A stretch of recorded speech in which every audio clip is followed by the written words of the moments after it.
so বন্ধুসকল বহুতৰ কমেণ্টৰ কাৰণে মই এই ভিডিঅ'টো বনাই দিলোঁ সো ভিডিঅ'টো চাই লওক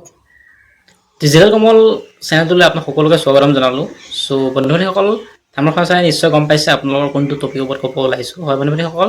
বহুতে মোক মানে কমেণ্ট বক্সত কমেণ্ট কৰি আছে যে আমাৰ যোনটো থাৰ্ড পে'মেণ্টটো হয় জীৱন প্ৰেৰণা আঁচনি আৰু যোনটো বাবু আঁচনি হয় আমাৰ মানে পে'মেণ্টটো এতিয়ালৈকে বৰ্তমানলৈকে কিয় সোমোৱা নাই বা পে'মেণ্টটো নিদিব নেকি যিহেতু প্ৰতি মাহৰ 10 তাৰিখে আপোনালোকৰ পে'মেণ্টটো দিছে যিহেতু ফেব্ৰুৱাৰী 28 তাৰিখে আপোনালোকৰ পে'মেণ্টটো দিছিলে আৰু ছেকেণ্ড পে'মেণ্টটো দিছিলে আপোনালোকৰ মাৰ্চৰ 10 তাৰিখে দিছিলে আৰু দেন কালি 10 তাৰিখে আপোনালোকৰ যিহেতু HSLC ৰিজাল্ট দিছে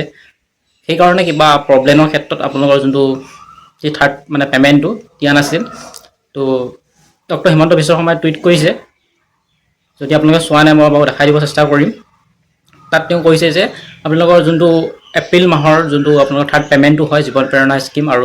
বাবু আঁচনিৰ সেই পে'মেণ্টটো আপোনালোকৰ মানে এই মাহটোৰ ভিতৰতে কেইদিনমানৰ ভিতৰতে আপোনালোকে পাই যাব তো কমেণ্ট ছেকশ্যনত কিবা যদি বুজি পোৱা নাই বা কিবা সুধিব আছে তো কমেণ্ট ছেকশ্যনত জনাব নাপাহৰিব থেংক ইউ